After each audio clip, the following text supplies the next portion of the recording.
Welcome back to the POPcast. Hope you What's guys up, are good. everybody? We are back.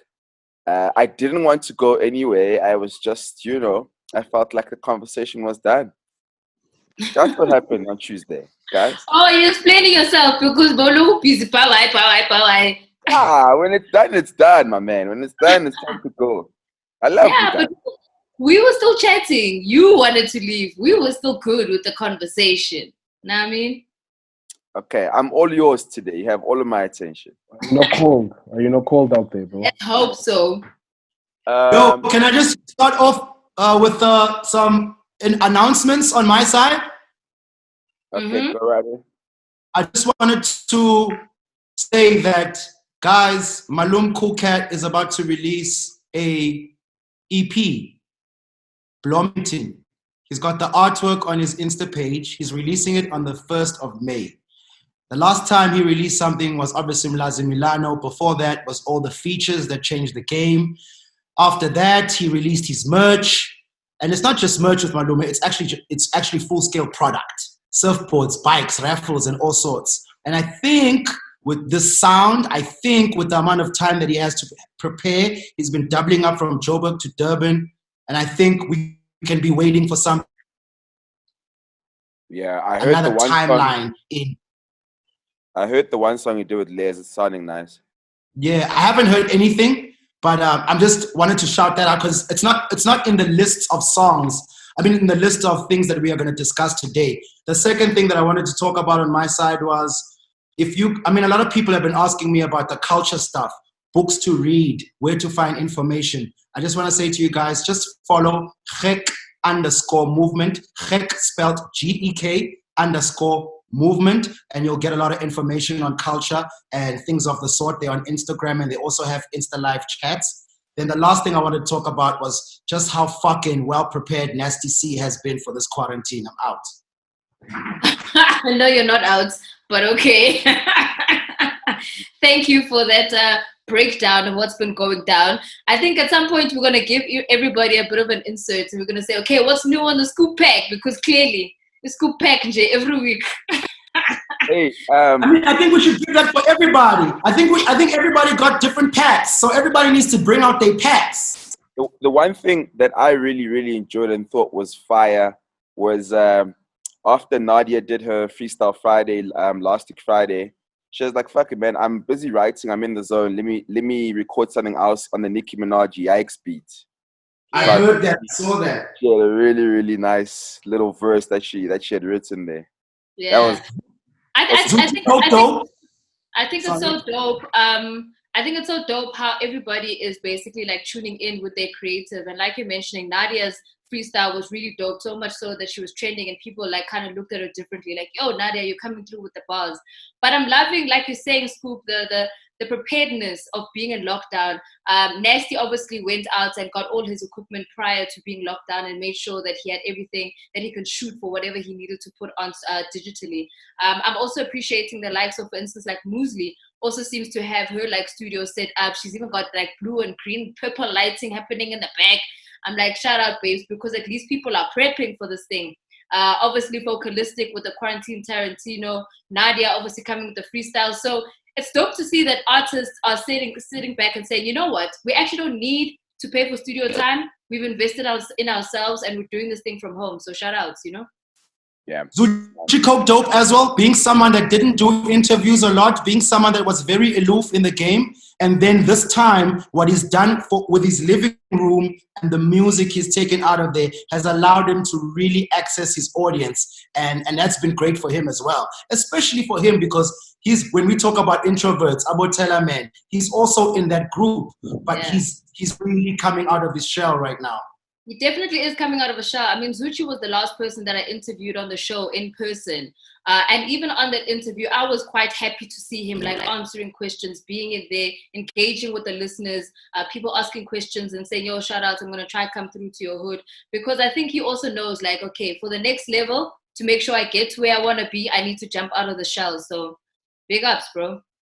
It's also just nice seeing people express their talents, Now that they're at home, you can really, really see like like you said, a lot of the artists, a lot of like the singing guys as well, they really get to be in their zone, you know.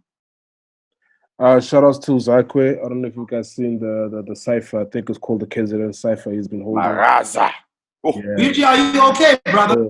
I'm okay. I'm just letting you guys mention the same names you want to mention and shit, you know. So Well, mention the names you want to mention, dog. That's what I'm doing, dog.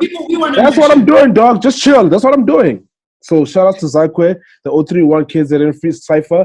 I think that's been dope. And you're right, Speedy Maraza came through and spazzed the shit out of that shit.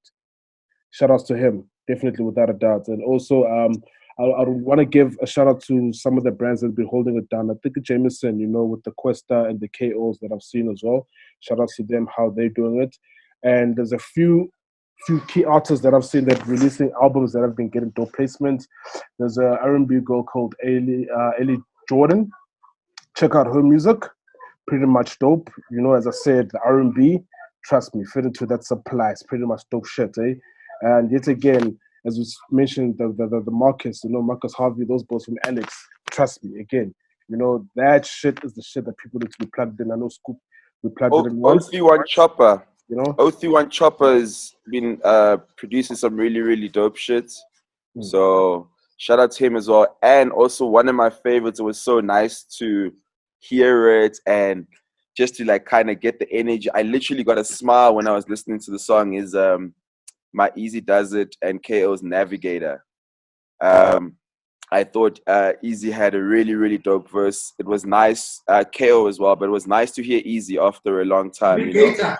And hey, Navigator, I think the song is. Yeah, Navigator. And I saw like Easy posted this little, I think it was like a TikTok video on his Instagram, kind of promoting the song, and he's just having so much fun. So I just got a smile on my face because it's just really, really nice to see Easy, you know? Yeah, I think the good thing about it is just that after like 15 years in the game, niggas are still reinventing themselves, which is shout out, man, you know? Yeah. Through still dropping dub content. I think for me, with my Easy on this one, he's been one of my favorites, you know, for a long time. I think he came out now, and now he's actually back in his zone, because for the longest of time, I felt like he was a bit disconnected, you know, with some of the stuff that came out, but right now he's back. He's in it. Yeah, but you can see he got time to really, really like connect with himself, you know, chill with these boys. And shout out to Mr. X, you know, I'm very big on like loyal people, especially in the game, you know, and DJ Mr. X has really, really been like a very big supportive structure from Mugs to Easy Does It. You know, he's always there helping out where he can, whether it's driving, whether it's RMing, whether it's DJing. So I want to give a big shout out to Mr. X as well, because I'd like to believe that he had a lot to do with My Easy also finding himself, because I was seeing them a lot, and every time I saw My Easy, he was at Moja and he was having a good time and he was happy to be there. And it was nice because, you know, sometimes artists go into like these hiding, these like hiding little periods where, I don't know, maybe sometimes they feel like, you know, they're not themselves, or people will look at them differently. I mean, I was, for example, I was watching a Sammy Sosa interview where she basically speaks about everything, and the main thing she says, she's like, fuck, I miss this, I miss being in the club and someone gives me a shout out because I'm sitting on the couch, you know. So there's those small little things that you miss. So it's nice to see him blossoming again and happy and smiling. And look out for 25K. You saw the post that he posted. The music is coming soon. And also Aries, I know that he's been cooking. So yeah, look out for those. We're quite excited about everybody who's been cooking, but we obviously need to get to who has been heating things up in the hip-hop space. Of course, we touched on Big Hash and J Molly's battle in the last episode, but that kind of happened just before we actually dropped the episode. So Hash's response came in the middle of the night, and we had already posted up and had already recorded. So obviously we need to weigh in on Hash's reply. How are you gents feeling?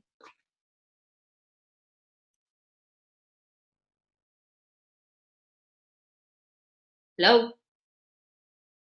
We're still here. I spoke a lot about my E. There's people that haven't spoken today, so I was giving them a chance. Scoop, are you frozen? Is Scoop still there? What's going on? I'm here, dog. I'm listening. Well, I'm asking you guys a question. How are you feeling about Hash's reply? Guys? I thought it was dope.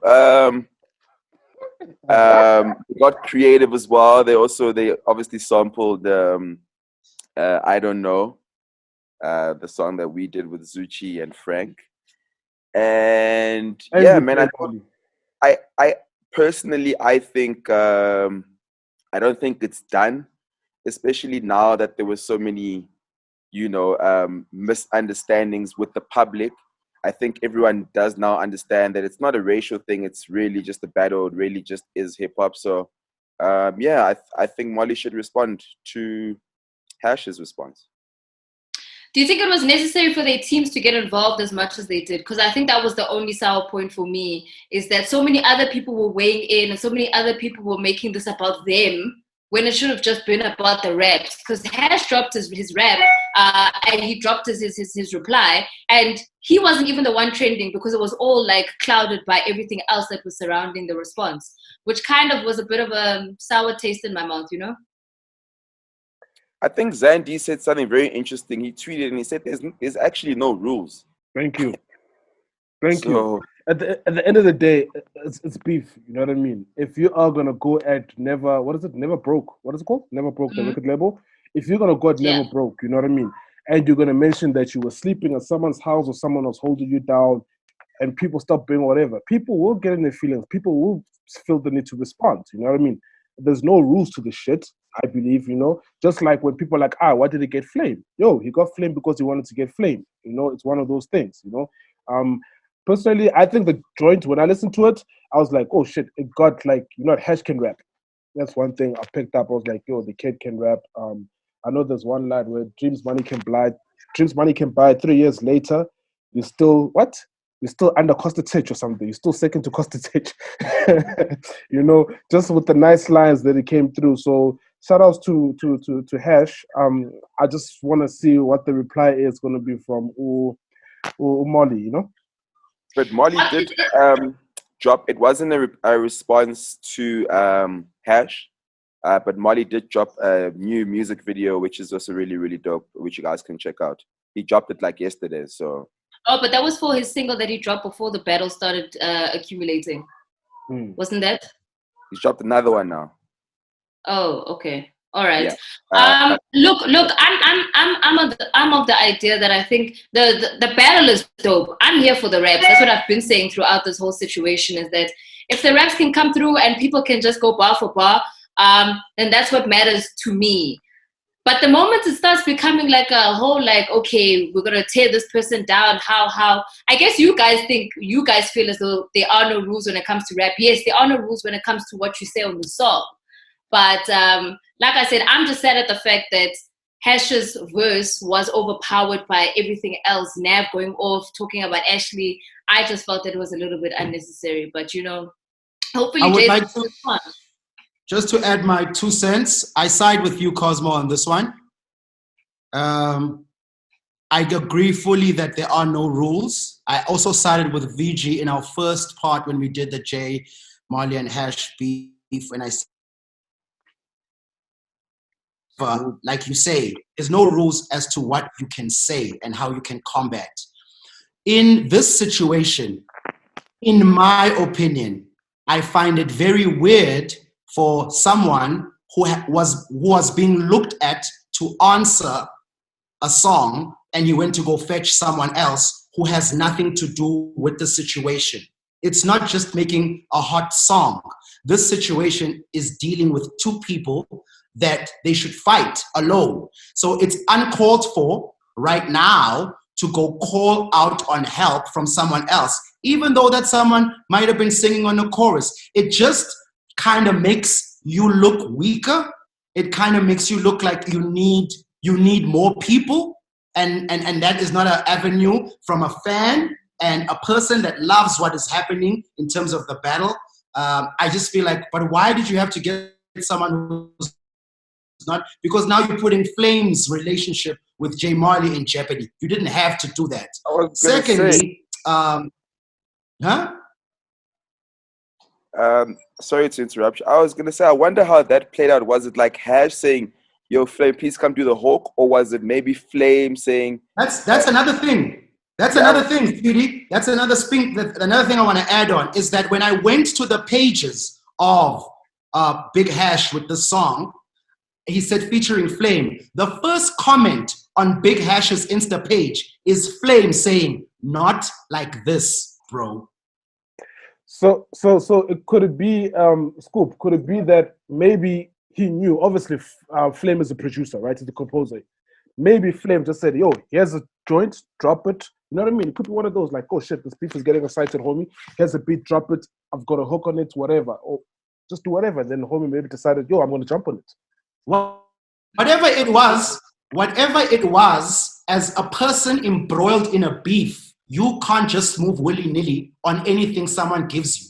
Had Flame said, and I reiterate, I go back to the point that when you go to Big Hash's page, posting the flyer for the song, Flame is saying, "Not like this, bro." So in whichever way Flame might have given Big Hash the track, he didn't envision Big Hash using it in a beef. I think he knew because Flame even tweeted. He tweeted the artwork. He tweeted the link. He even tweeted after everybody was going off and said, "Guys, it's just a hook."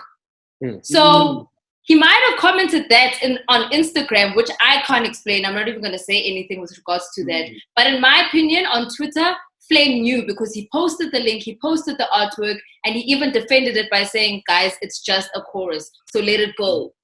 Well, how did Nav... At what point did Nav send the screenshot? Like, I'm trying to understand, because obviously Hash dropped the response, and then the next thing I saw was the screenshot. So I'm trying to understand, did he drop the screenshot because he saw Flame on the song? Yes. Or was it... Okay. And that already is my irritation. Is the teams are now the ones who are coming at everybody, bringing out files, unnecessary files, and taking shots at somebody who was just on the tune, who in this case is Flame, who was just on the hook. And for me, it's like, okay, do you have nothing on Hash that you had to go at the guy who's on the feature? Because the battle here is between Jay and Hash. It's not between Flame. Yes, Flame was brought in, but I don't even think all the shots should be going to Flame. They should be going to Hash. But simple thing, Noni, if you involve yourself where you are not needed, you are going to get the backlash. Flame should have sit his ass out of the shit. Plain and simple. And then a lot of people on Creative Corner was saying that Tupac had features on his diss track. Let's clear this up. Tupac did hit him up after he was shot 5 times and robbed of jewelry that he thought Biggie set up. At that point, the battle had stepped out of the studio. And that's why Tupac came the way he did with Hit 'Em Up. The J Marley and Big Hash beef has not gotten to those levels yet. It did not need features any way. Okay. Could it be that maybe, obviously with the files leaking from Nev, that maybe Flame did want some of the niggas to respond? So he was like, I want these niggas to respond. I just want to test. But Nav only put out those things after he saw that Big Hash had featured someone. Am I right or wrong? You're correct. But what I'm saying is... So there we go. The basic thing here is Flame should have not gotten involved, guys. Because that then allows Nav to come and go, "Oh, you asking for help? Nati, we're going to help our nigga." Okay. What do you guys think of the raps in the response? I told you my response already. I like it. I dig it. I've always been a Hash fan. I've always thought that he was a really dope rapper. And remember, I had also voted in the previous one that I thought he had a strong response. And for me, I'm just about like, if you can literally pull someone apart with your words, that for me is really important. The production value also was really dope. Yes, they use samples of your song, which I also thought is weapons that you can use when it comes to a battle at the end of the day. You know what I mean? So I enjoyed that part, and I like the creativity, and I like the way that he brought the song together. That's why I'm saying I'm so sad that everything was clouded by all the peripherals where people weren't actually focused on the song. So Well, I definitely also am there. I love what he did with the song. I've never doubted Hash's pen or creativity, and just not even his rapping, but just his ability to make music. I've never doubted it. And because of the song, I obviously I love what he's done here. I'm for it. Now he does have a one up on Mali. Mali does need to reply again. What I don't like, and I will reiterate it over and over, don't fucking involve people that have nothing to do with the shit. And if people are going to come get themselves involved, then accept every backlash that is going to come. Stand for your own shit and stand for it. Hash does have a reputation of saying things and backtracking them. But it just makes him look like another kind of character when you have to go ask for a guy on a battle track. Doesn't even need a hook, guys. There was no need for a hook. So Scoop, this is going to go back to one of my thoughts. I was like, I've heard all the joints, right? But nothing is memorable. I don't know. I feel like for me, when you do a diss joint, right? A diss joint, number one, it's got to be easy, it's got to be catchy, right? And I know that the first, the Molly joint that he dropped last week, it was easy, just straight to the point, simple. Then, but I'm thinking, I'm like, okay, out of these joints, what is memorable for it? And I'm just struggling to find. Maybe you guys could pinpoint to say, yo, this is memorable, or you know what I mean. I just feel like maybe with the diss joint. You're the same person who just quoted a line off of the reply. Well, yes, that's just that line, But at the end of the day, when you listen to a diss song, first off, fuck you, bitch, and you know what I mean. You know what I mean. You've got no, but I'm just saying, you've got those lines. Composure, composure. How many quotables are in composure? You know what I mean. It's one of those things where I'm like, I just wish we had more impact. Definitely. Just to add to what Vich is saying, for me, the one thing that stands out for me is that J Marley has, if you listen to the things J Marley is saying, he's not actually even dissing the nigga, more than exposing the lack of business in this nigga. That is Big Hash. The fact that he gets 20, I don't know how true these things are. I'm just talking about the fact that he's mentioned things that poke so many holes in Big Hash's armor. The internet wave 20% thing that he gets from these deals. The fact that he did go depressed. We don't know what it's for. Like, was it for a woman that he didn't know or whatever? The fact that he poked holes at why hasn't Anati released the song? And we know that Big Hash wanted to release the song. When I hear Big Hash's songs, I don't see or hear anything that makes me look at J Marley in the same way that J Marley rapped and makes me now a big fan of Hash, makes me look at Hash. And to add to that point, guys, I call Hash. I talk to him on WhatsApp.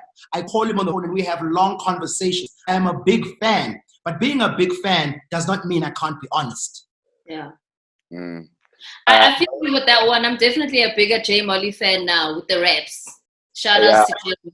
I was having a conversation with someone actually before we were shooting, and we were just laughing, and because the whole laugh around it was like, these guys are practically all the same age, your Reese's, your Nasties, your J's, your Hashes.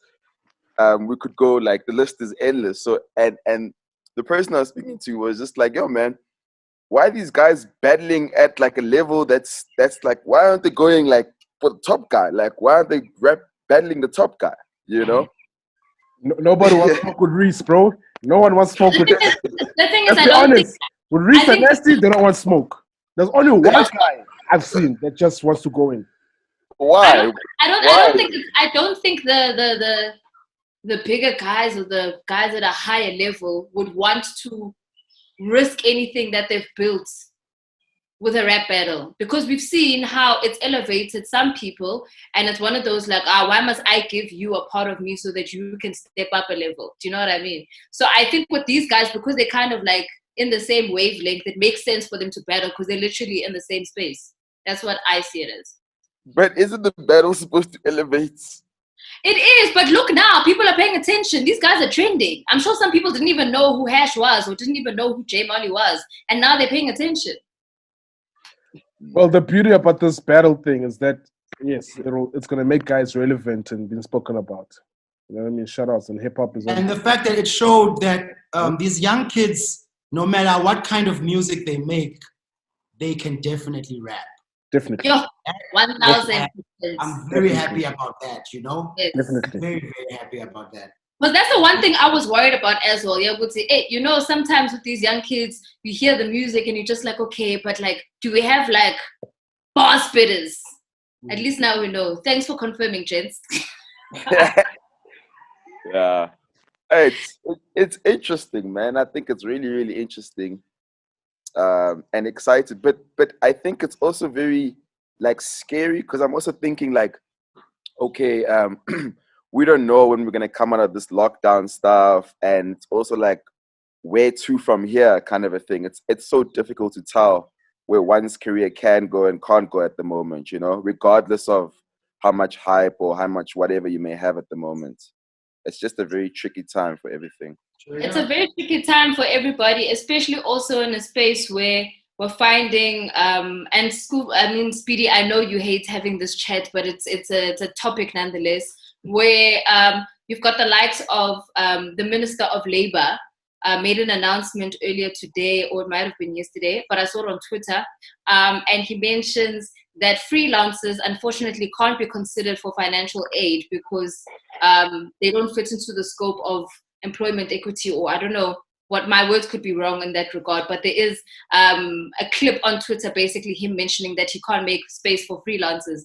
And then you have someone like Julius on the one side saying, oh, but we need these artists when we go to rallies, we need these artists when we're basically pushing for votes. So as the EFF, we're going to support those artists who've been with the EFF from the beginning.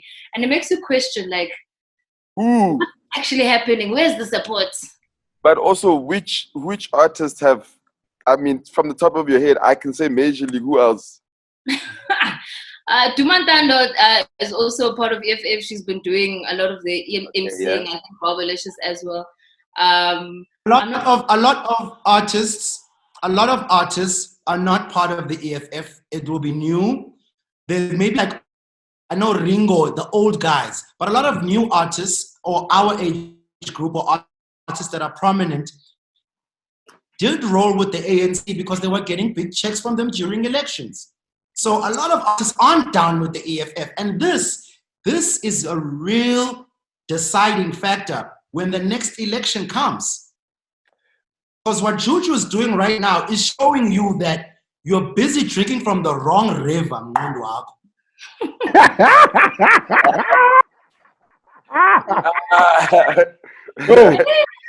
You know, I know I've gotten an inquiry one day. I think it was the one in Pulukwano or something.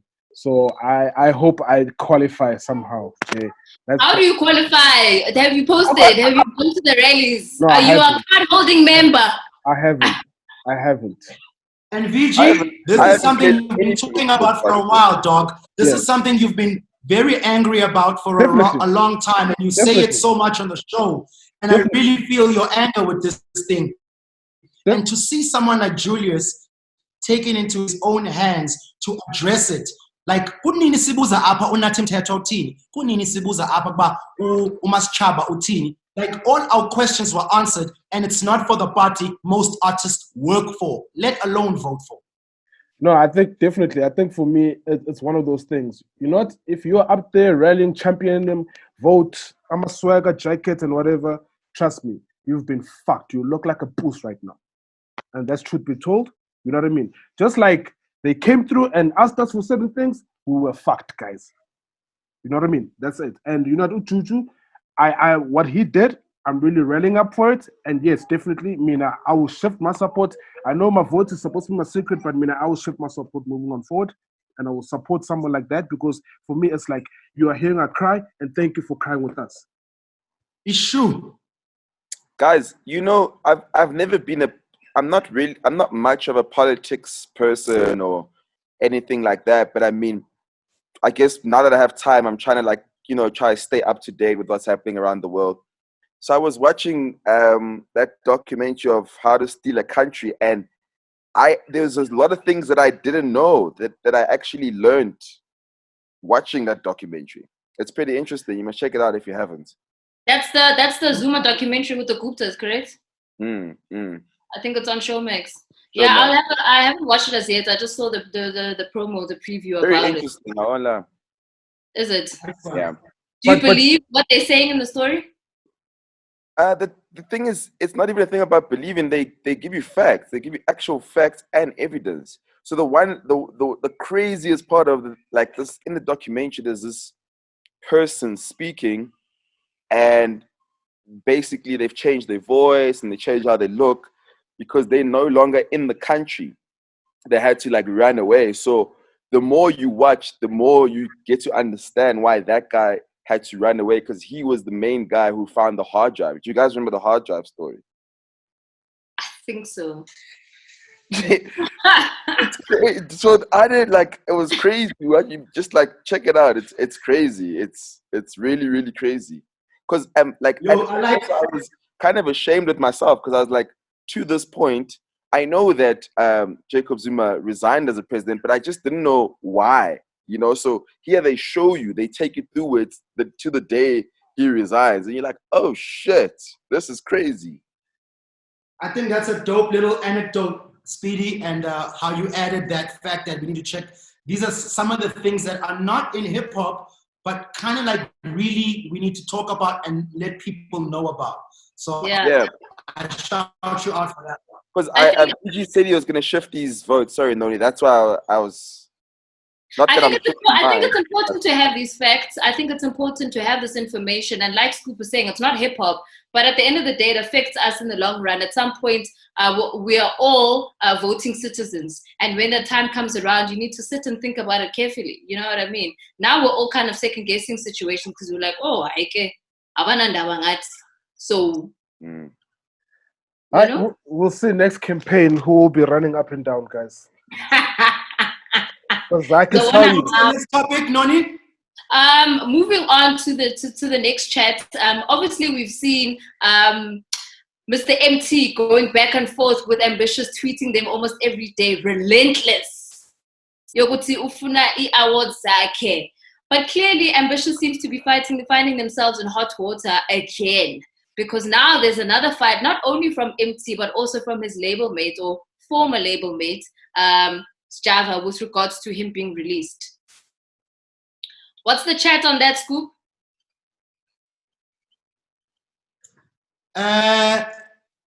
Sjava apparently was supposed to just have 2 one-man shows, just did. And after that, he was supposed to get released from his contract, allegedly. And so he did his shows, and now Ambitiouz is dragging their feet with the paperwork of releasing him, allegedly.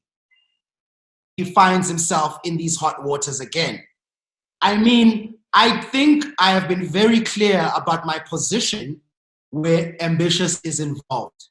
I think I've been very clear about my position. And when Reese went through what he went through, it was sort of the same struggle won't befall MT. And then he left. And we were sort of made to believe it won't affect Sjava. Now we're realizing that there is no unicorn at Ambitiouz. Who I'm worried about now is Black Diamond, especially with the beautiful music they are getting and the amount of notoriety they are getting. Now I'm worried about their contract because seemingly there is no favoritism at Ambitiouz, and I don't know if the Sjava story is true or not, but I'll put money on the fact that it's true. Hey, the thing is, when history repeats itself, you can't help but believe that it's true, especially because so many artists have had to fight their way to get out. Reese, Fifi Cooper, who got assistance from EFF, remember, for her to get out of her contract. MT, who's now literally going at them every single week, every single day, just yo, you guys can take all of your material things. I just want my awards, because he knows that's what he had worked for and deserved. So when another story comes up, it's not hard for us to believe. And I think even the public kind of sits back and they think the same way, because they're like, obviously we're going to believe the artist now. We can't even believe what you guys are going to have to say. Even if you have a plausible story, it's not going to follow through. So did this Sjava come out and say anything? Because I haven't been following the story. Sjava has not come out as of yet and said anything. And that's the thing. Sjava doesn't say much, you see. He has never said much, you see, because I think he wants to handle it behind the scenes. You understand? But because, like what Noni has said, history has taught us which lenses to look at this label with. It's hard now to change the way we see them. But you know what's funny, Scoop? Do you know how many people are probably trying to get signed? People are still signing. That's not our. That will always happen. That's not what we should be focused on. We should be focused on what's happening now. People will always try to sign, dog. Just like people say don't do drugs, people still do drugs. There'll never be a shortage of people making wrong decisions. What we can do is try to inform people on how to make the right ones. Well, hold up, Sudi. If Sjava had something written down, you know what I mean? If it is that after these 2 shows that you've done are be released and it's got something written down from them, then he's a free man. You know what I mean? Legally, you can say, but here it is, it's on paper, it's written down, I'm leaving.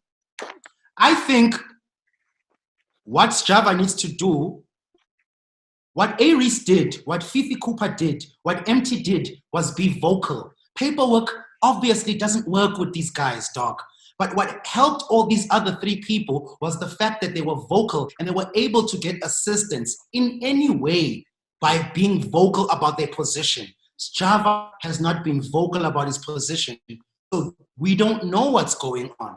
But if you are going to sit there and act like I don't want people to know that I am not in a cool position, then you will never be in a cool position.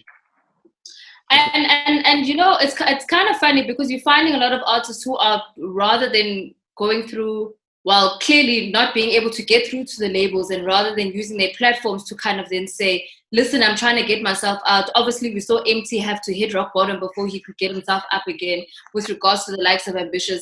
Other artists have also had their hearsay. Obviously, El Tito also tweeted and complained about his single finally being released. I also saw on Boiti's show that she had also complained about something with regards to the label not being able to release music, and then she ended up leaking her video. I'm not too sure what's going on out there. I think she signed to Universal, is she not, VG? She's signed to someone else. She signed to who? It's a partnership with Universal, yeah.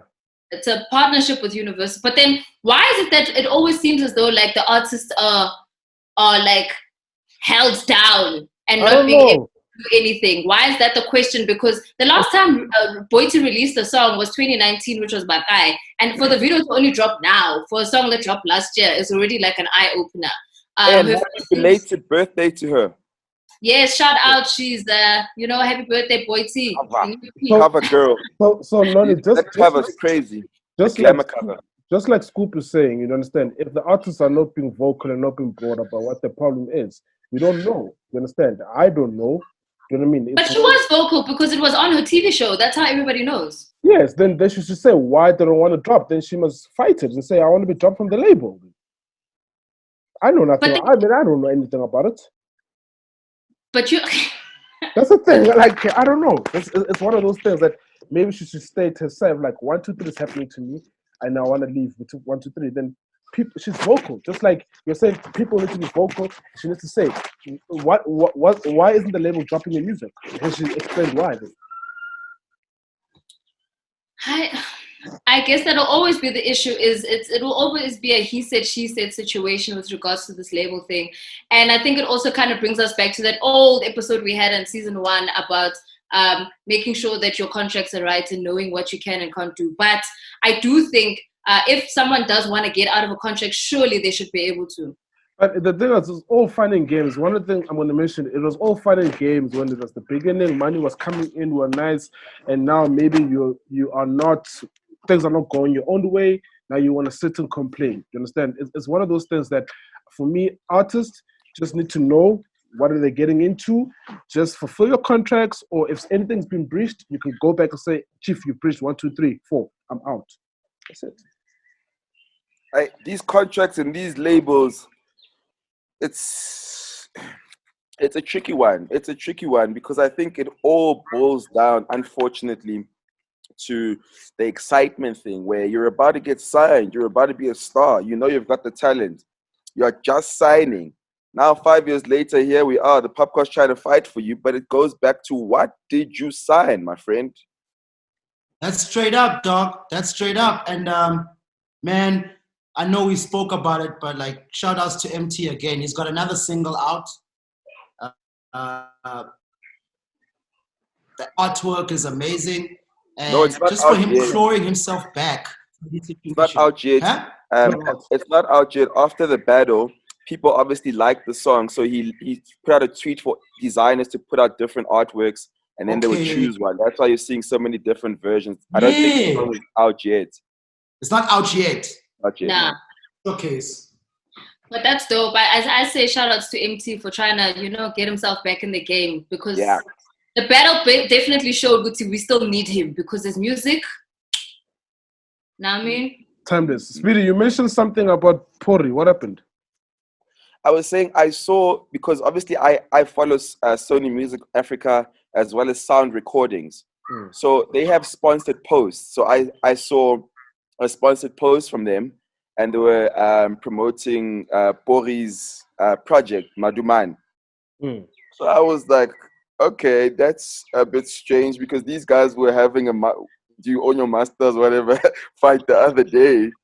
Then I was like, okay, don't be nosy, go make sure. Then I went into the project, and at the bottom, Valley, it does say Sound Recordings Africa. So I was like, okay, I don't know. Maybe he's releasing the stuff under Sony again, by the looks of things.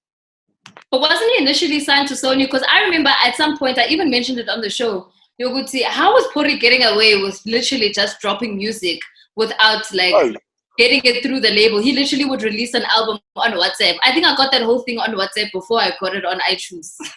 Look, from what I remember, I stand to be corrected. I could be wrong, but he was signed to Sony, and then he had a JV with Black Boy Music, of which they released Mlindo's album.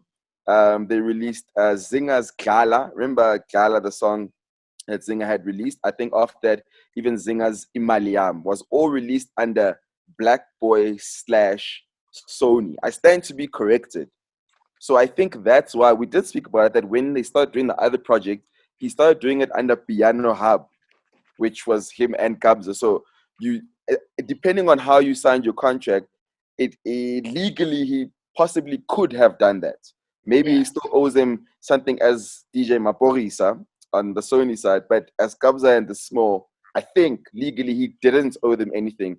Hence why the Sony, they pushing the Madumani project, which remember they each dropped their own project, and they dropped the other artists or the other people's projects. So it's all 6 projects. I don't know if that makes sense. No, it's all 6 projects. If you go check, all 6 projects are under there. Oh, are they all there? You were sitting waiting patiently for this one. Oh, no, I'm just even Kabza.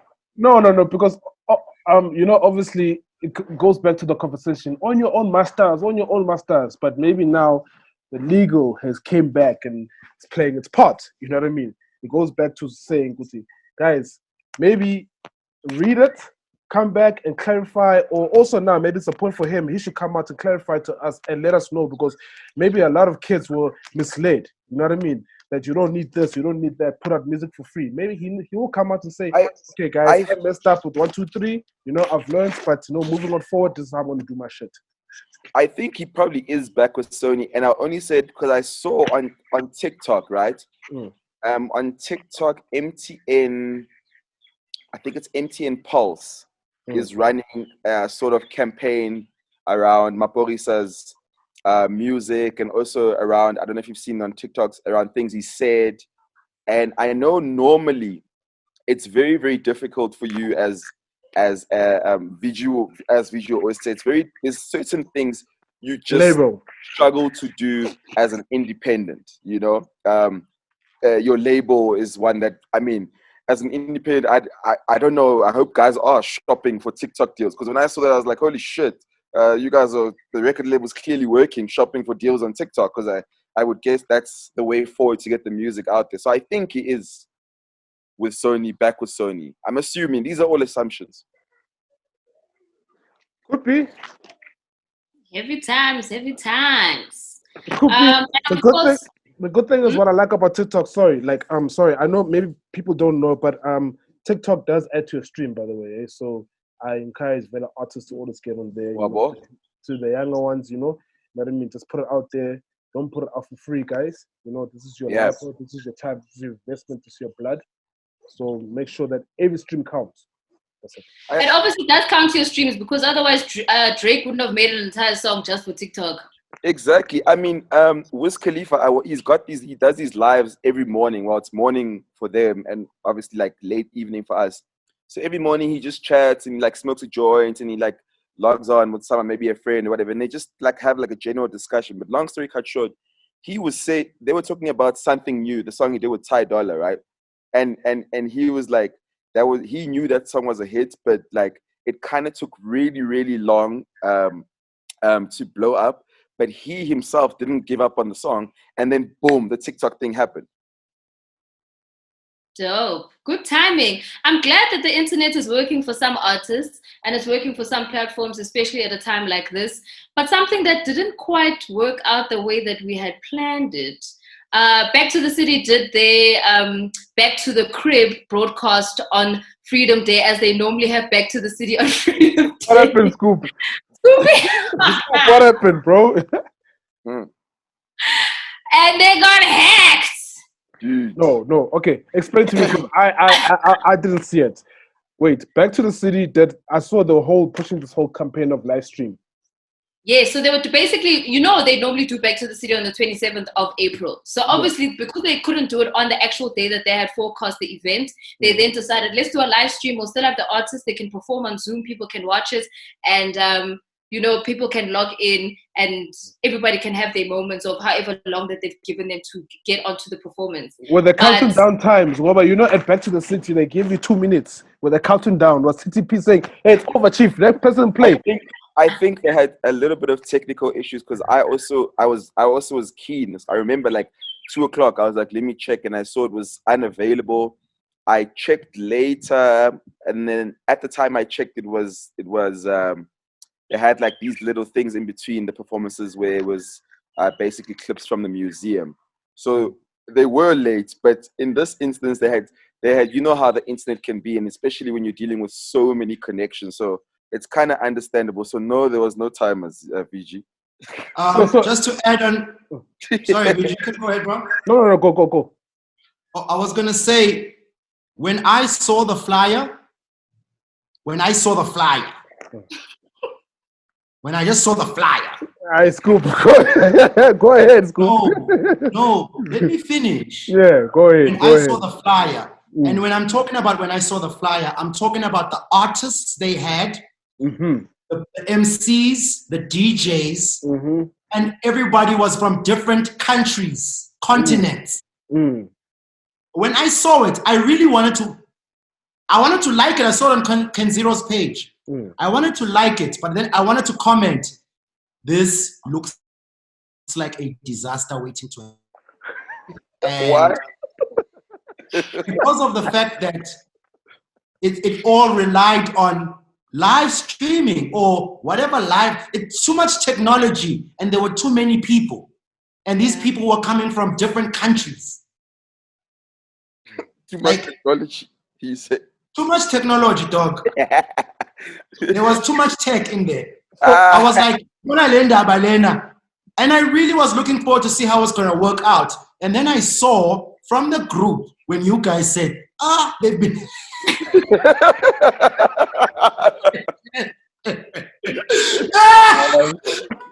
Scoop was ready for this moment. Scoop.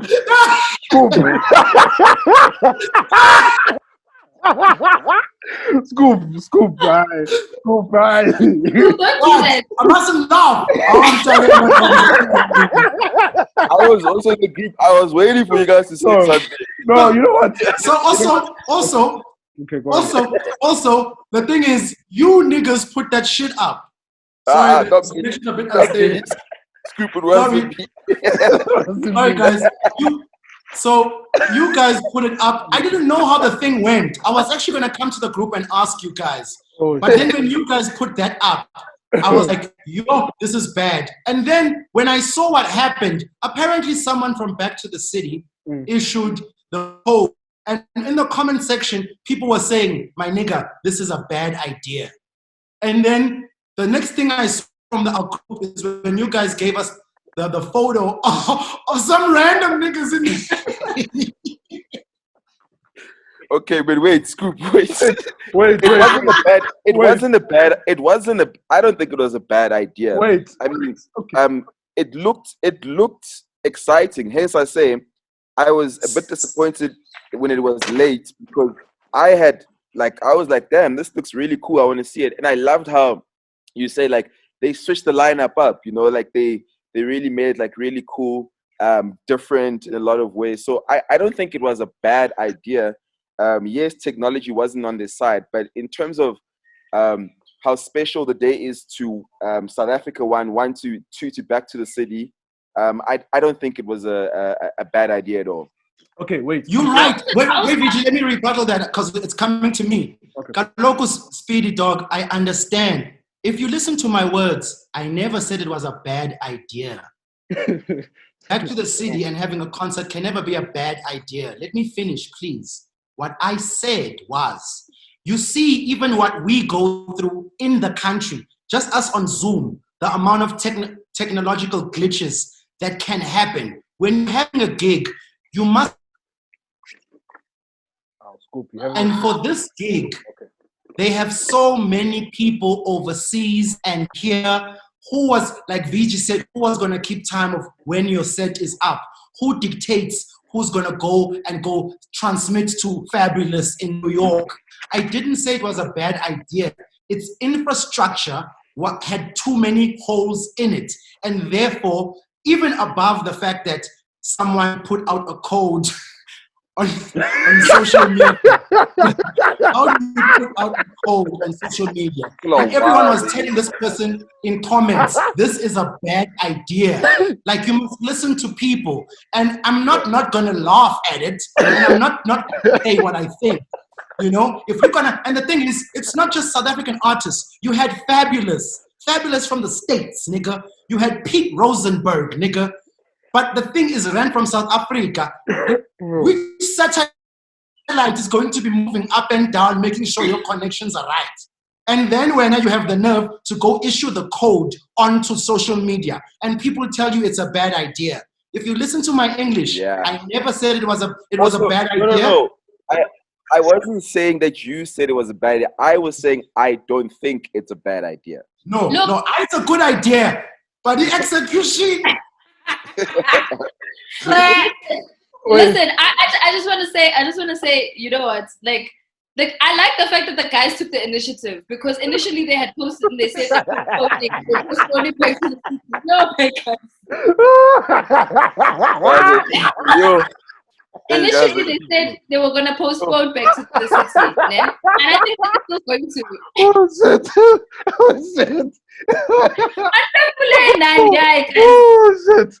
Oh my God! It's funny, dog.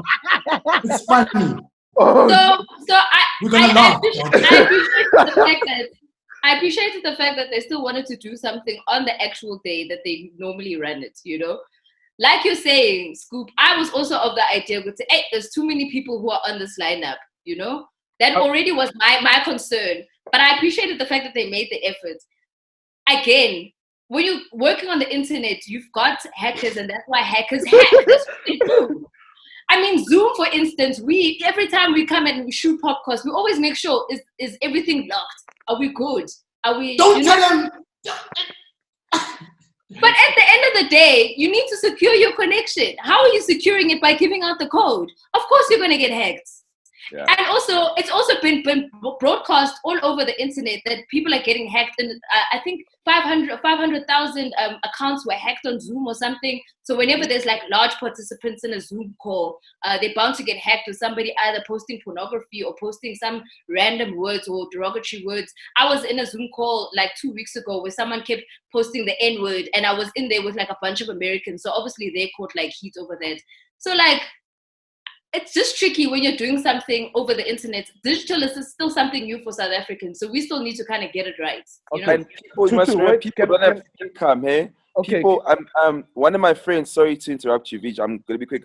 One of my friends got robbed at the spa the other day. They stole his phone and off they were. So you can imagine how much the hacking and all that kind of stuff is going to spike with everything that's happening right now. Mm-hmm. Right. So okay, explain to me what happened with the hacking. Number one, they got hacked by some guy named John Park or whatever, some Chinese guy who was part of the calls. What did he do? I saw Big Dream saying, "Uchon Park, boy, Uchon Park." I mean, boy. What did John Parker do? What did John Parker? I think he took over the call and and he changed the feed from the performances to some, I think it was pornography or something else. I don't know what it was. I didn't watch. But like, I heard it was just a little, it wasn't what they had planned for the Back to the City broadcast. That's all I know.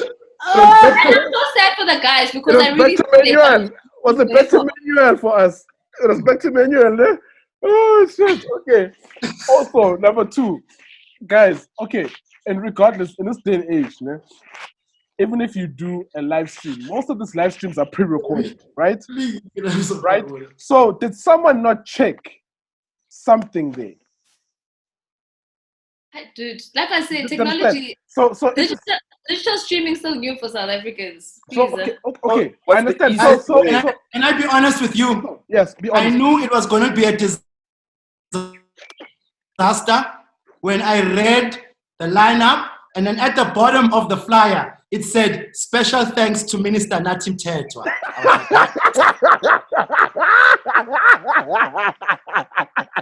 But you know what's the best? You know what's the best way to go about these things? Yeah, is because if you're broadcasting something like that, it's actually an essential service. So you can apply for permits, and then what you do is you give every person a permit, and you give every person a certain time. You have a very small crew. People come one by one in and out to shoot their part, and then on the day you flight it. I mean, that's exactly how it worked with the Channel O thing. Mine's playing tomorrow, by the way. Make sure lockdown Channel O tomorrow. Pull up that motherfucker. So they send you a permit just for a couple of hours. Yeah. You literally go there. They've got a small little crew. You shoot your thing. You get out. Half an hour later is when the next person's call time is, just so that you guys aren't going to get there and have a big chat or whatever. Everybody's in and out of there. And then on the day, you flight it. Okay, no, what I'm asking is this, right? Did anyone, the guy who was editing, did anyone watch the content? Because that's it. Right? If we shoot the podcast, right? We shoot those things. We go back, we review it, we see if there's any mistakes, we need editing, whatever that needs to be done, right? And you fly to just say, live stream, that's it, let it go, right? So for me, I kind of think, was someone in the technical side, whoever got the tender there, from Minister Wakos, and the whole team, right? Was someone there saying, cool, I'm going to watch this content to make sure that everything is 110%? Obviously not. Thank you, that's it. It's a tricky time. It didn't happen. Hey, it was tricky. I know. We'll sit next. Oh, so wait. Was this the last one, or is it moved over to next year? Oh, no. What they had initially said was that they're moving the date. I think they had moved it to September, given that we're allowed to get back into doing festivals in September. So I think they've changed the date to then.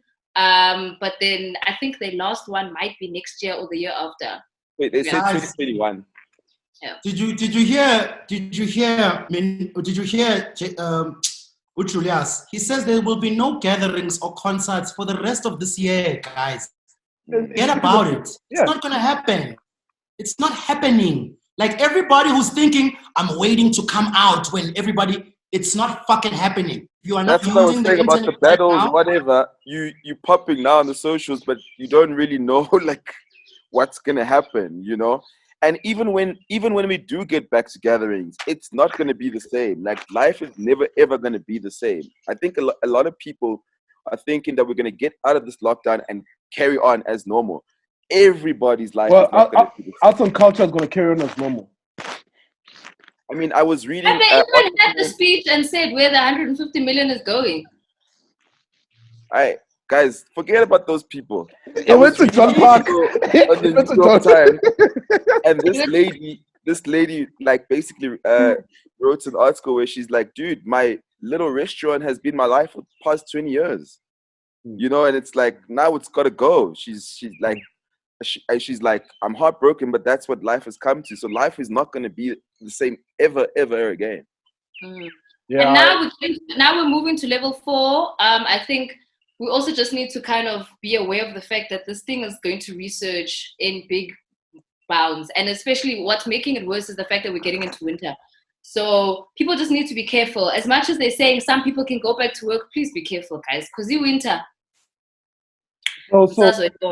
So it goes, I think maybe like, you know, when it comes to this thing, even us with the podcast, you know, we are going to be shooting like this for a very long time.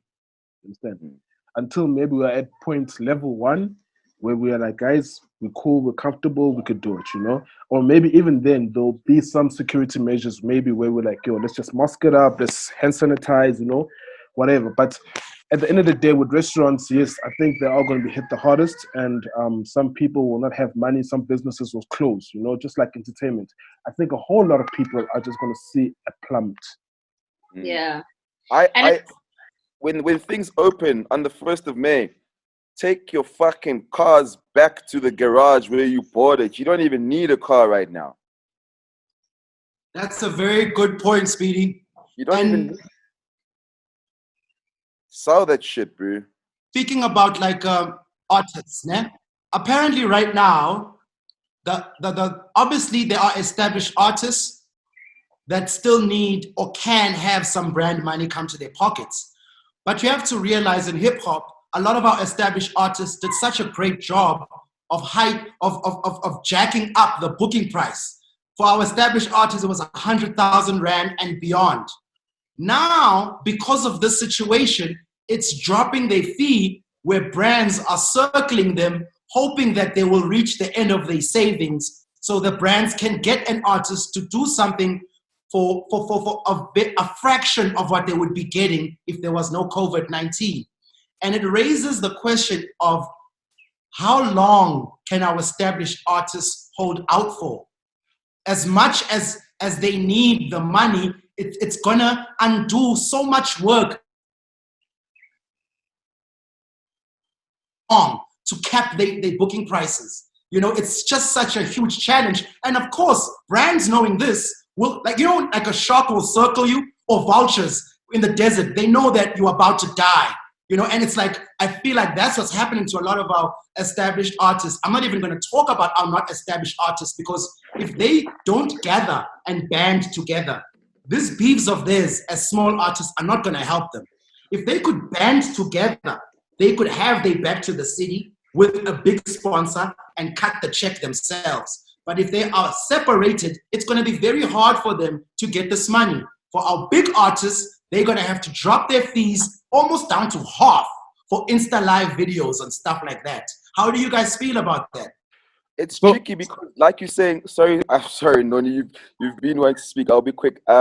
You know, like you're saying, the higher you get, the more hits you get, the more you increase your price. So let's say you're charging 150K for a gig and you average, let's say 2 gigs a month, regardless of what's happening.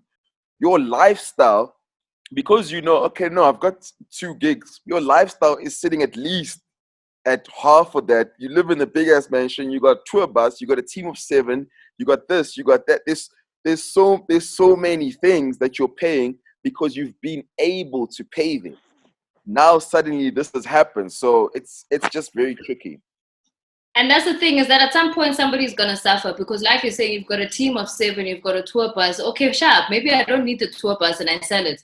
But then I've also got those 7 people who are traveling with me. What do I say to them? And it also then goes back to the conversation about freelancers not being considered for funding, because then it's like, okay, where do I sit? Because I'm a freelancer myself. I need to now finance these 7 people who are on my payroll. How must I pay them if I can't even make money? And then that's where the cycle comes in, where you also, even in the restauranting business, where I saw that Tasha's owner was complaining on News 24, and people were saying, how, but you charge 100 Rand for scrambled eggs, why can't you pay for your bills?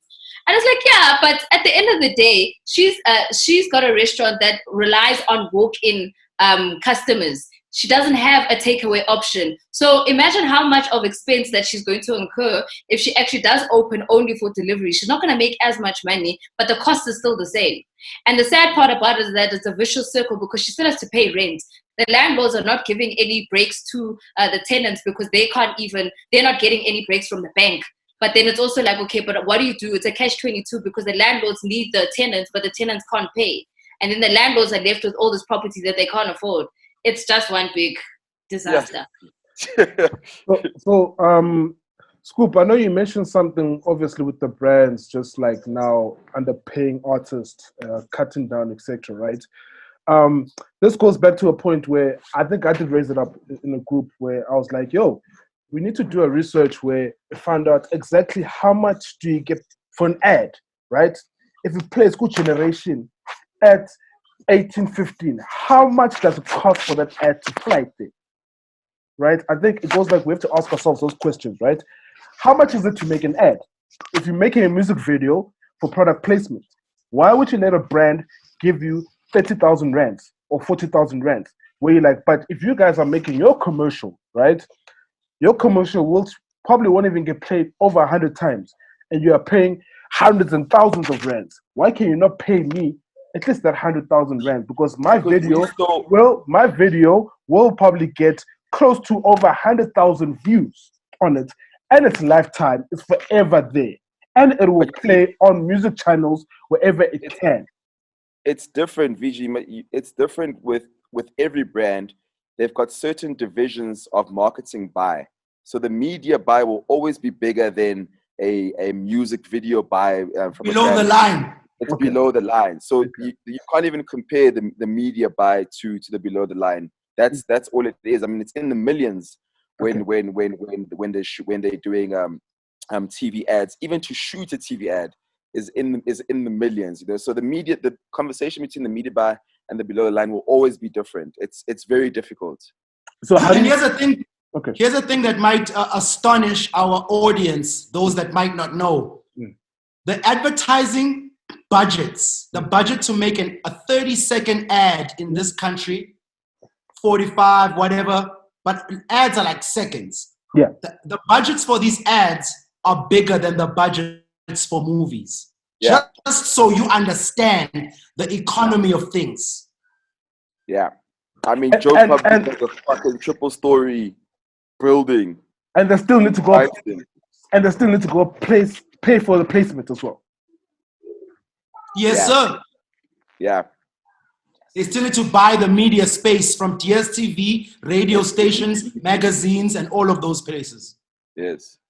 You know, I think that union, and I know you mentioned it, Scoop. I don't know, you mentioned the name the last time. I think it's needed, right about now, it's needed for all of us, for all our protections. You know what I mean? As we stand together and say, hey, guys. Look at what happened to Dinero. Oh, what happened actually? Sorry, what happened? With the Fergusons, right? Yep. She's trying to go shoot another thing. Okay. She wanted to shoot a movie. She wants to shoot a movie. Okay. But she obviously has to get a break from her regular job, which is a Ferguson production. Yeah. And then obviously the Fergusons are not letting this happen. You know what's crazy about things like that? You know, when social media, when you watch Dineo and Connie's relationship on social media, it's like, wow, oh my God. This is your favorite child. Like, yo. I think that's why she was a little taken aback, because she's been there since the first episode of that TV show. So that's why they had that bond, because they were literally like the two on most of the episodes, most scenes, whatever. So I think for her, that's why she felt she was comfortable enough to have a conversation with them. But clearly... But also, what's going on with the Fergusons? If you look at what happened before with Banlasi Uvatiswa, and then one of the main actors, SK, also bounced from the show, and now one of the main leads, Udine, was going through problems. So I don't know what's going on over there, and I would expect them to treat people differently, especially because they come from the same field we coming from. But Scoop, we've had this conversation so many times, because it even happens in hip hop when artists sign other artists. Yeah, but it doesn't work. You're right, Noni. You're right, Noni. Even to the arts and culture, signing someone to speak up for us as artists, it's not happening. But guys, also, okay, the other part of it though as well is that in whatever industry you're in, the higher you get, the more good you do, people want to see you fail. So I'm gonna play devil's advocate and ask, what does Dineo's contract say? Does Dineo's contract say that she's allowed to shoot movies or not? Does she have a locked-in contract? Could be. And just to add on that, Speedy, I think you are 100% right? Vijay, are you speaking? No. Oh, sorry. I think you're 100% right, Dave, Speedy, in terms of we really need to understand what these contracts say before we start stoning people. But then on the second point is exactly what you said. I think everybody's kind of astonished because everybody saw the relationship on social media. If anything, they would have thought that this woman's got this woman's back and they're going to allow this to happen purely because of those interactions we see on social media. Now you're realizing that you might shake someone's hand, but you're still just an employee. Know your place. Straight up. It's tricky times. But nonetheless, we will be back with the Hold on, Noni. Oh. Mihlali. Oh, my bad. Do you want to jump into that? Huh? When people see you... As a woman, I would like you to introduce this one. Okay, but it was your topic. Anyway.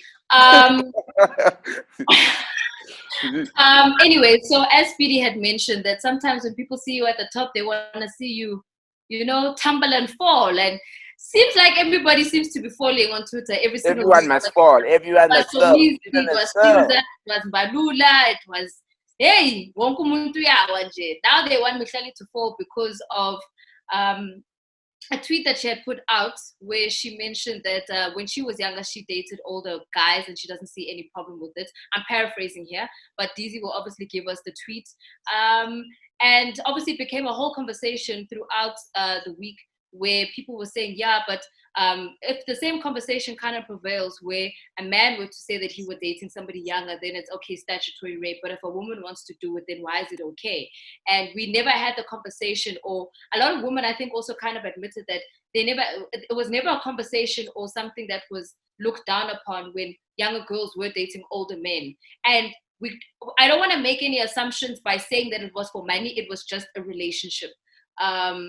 And yeah, I guess Twitter was an uproar and saying, well, a woman at 16 doesn't necessarily know what she's doing. She needs to be 18 in order for her to make those decisions. And that's why the law exists for the way that it is.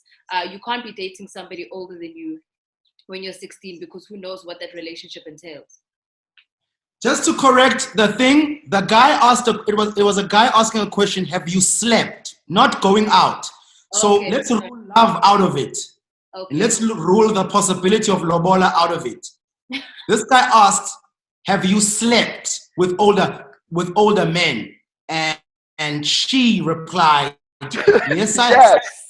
I saw no problem with it. He replied again.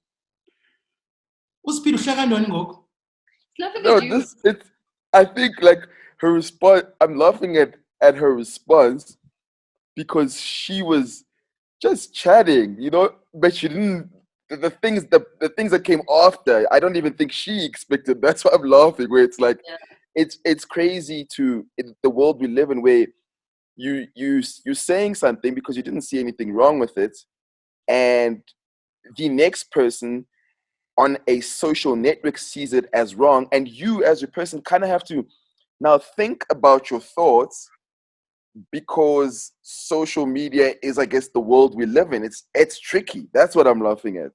I understand what you're saying, man, but at the same time, it's in a situation like this, it really is much more than a lot of things that we think it's about, because a lot of females and a lot of feminists and a lot of people who are a part of this Me Too movement, who are a part of violence against females, and we went through all this gender-based violence. You see, here's the thing about the tricky thing. Sorry to interrupt. A feminist is not necessarily a woman, eh?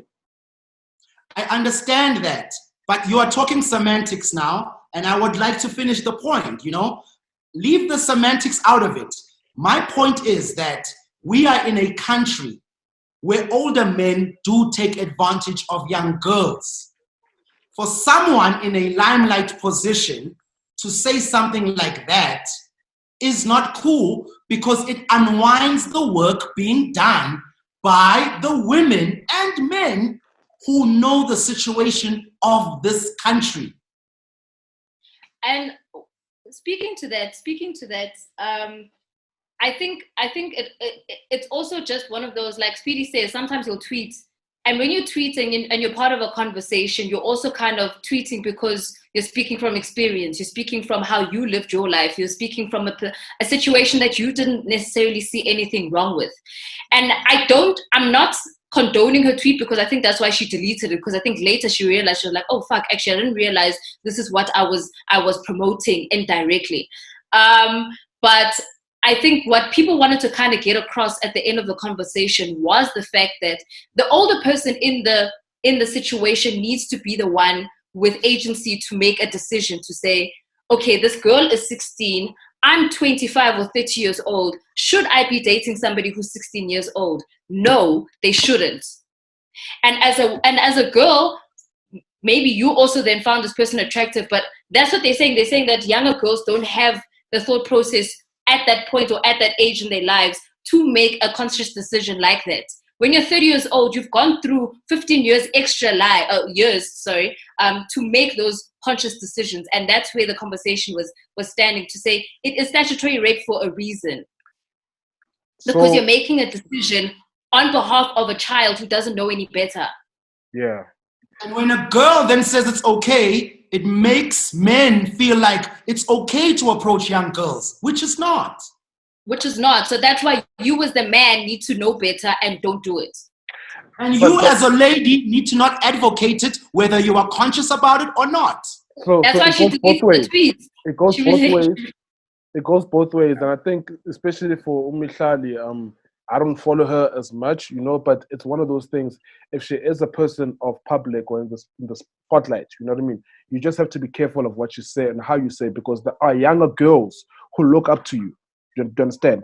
And there are men as well who look up to you, So she from her side, she probably has she said an apology or anything? I don't think she's apologized. I just saw that she deleted her tweets. I haven't gone back to her account since. Yes. I think at the end of the day, she learned the lesson, and that's what was important out of it, was her saying, fuck, I actually can't just tweet and all willy-nilly, because I need to think about the things I'm saying, because I have 400,000 followers. I get you. The conversation isn't the fact that it's... I think, Scoop, I think it should stop at, she needs to be careful of what she's saying. The reality is that we can't put ourselves in the same situation, because they deal with a lot more. Yeah. So I think it should just stop with, she's got to be more aware of how she says things, especially because I think her following is a majority, a very young following. Definitely. I mean, I know I did a gig with her. Female following as well. Pardon?